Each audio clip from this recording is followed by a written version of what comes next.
भंडारा जिल्ह्यातल्या पवनी तालुक्यामधल्या धानोरी गावातल्या बळीराम गौशाळेमध्ये ठेवण्यात आलेल्या 30 जनावरांचा चारा आणि पाण्याविना मृत्यू झालाय।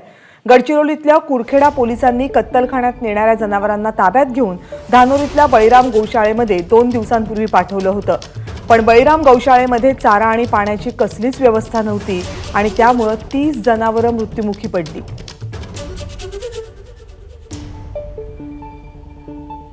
या घटनेसंदर्भातली आणखीन माहिती आपले प्रतिनिधी प्रशांत देसाई आपल्याला देत आहेत। प्रशांत, निश्चितच कविता ही एक धक्कादायक आणि किडसवाणी बाब भंडारा जिल्ह्यामध्ये घडलेली आहे। गडचिरोली जिल्ह्यातील पोलिसांनी जी तस्करी होत होती जनावरांची ती रोखली। मात्र ही जनावरे ही भंडाऱ्यातील बळीराम गौशालेमध्ये 2 दिवसापूर्वी पाठवली होती।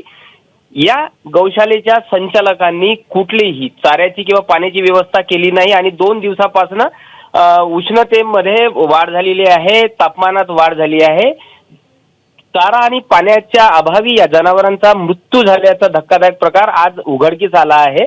विशेष बाब म्हणजे याच गौशाळेच्या संचालकांविरोधात मागील वर्षी गौ तस्करी केल्या प्रकरणामध्ये गुन्हे दाखल झालेले होते। तब्बल 22 संचालकांना अटक झाली होती।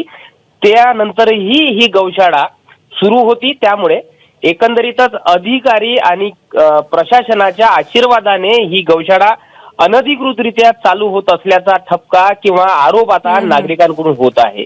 हा आज जो प्रकार घडला हा नक्कीच धक्कादायक आहे। कविता, धन्यवाद या सगळ्या माहितीबद्दल प्रशांत।